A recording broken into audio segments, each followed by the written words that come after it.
و هنگامی که این را به یوتام خبر دادند، او رفته بر سر کوه جریزیم ایستاد و آواز خود را بلند کرده فریاد زد و به آنها گفت: مرا بشنوید ای ساکنان شکم، تا که خدا شما را بشنود.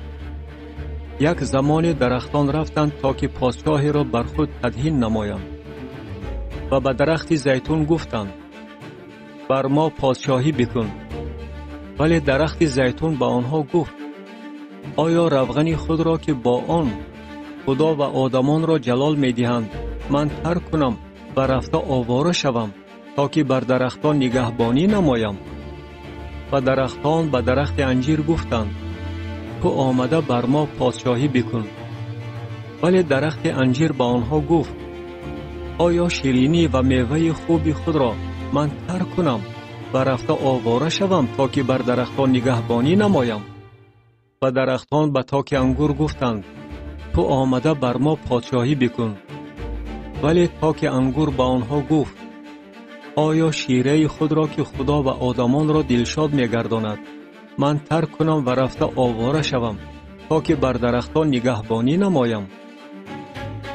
و همه درختان به خار مغیلان گفتند: تو آمده بر ما پادشاهی بکن. و خار مغیلان به درختان گفت: اگر حقیقتا شما مرا بر خود به پادشاهی تدهین می‌کرده باشید، پس بیایید و در سایه من پناه برید، وگرنه آتش از خار مغیلان بیرون آمده ارزهای لبنان را فرو خواهد برد.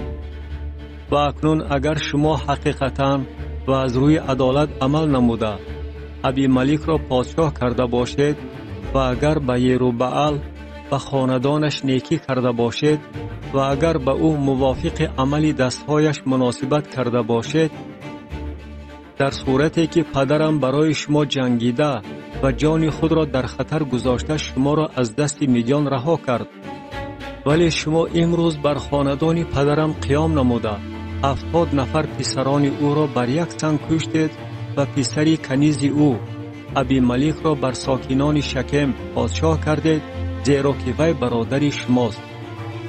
و اگر حقیقتا و از روی عدالت امروز به یروبعل و خاندانش چنین عمل کرده باشید، پس شما از ابیملک شاد باشید و او نیز از شما شاد باشد.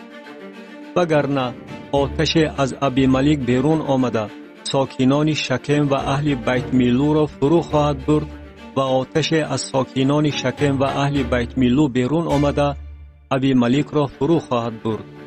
و یوتام دویده رو به گریز نهاد و به بعیر رسیده از دست برادرش ابیملک در آنجا ساکن شد.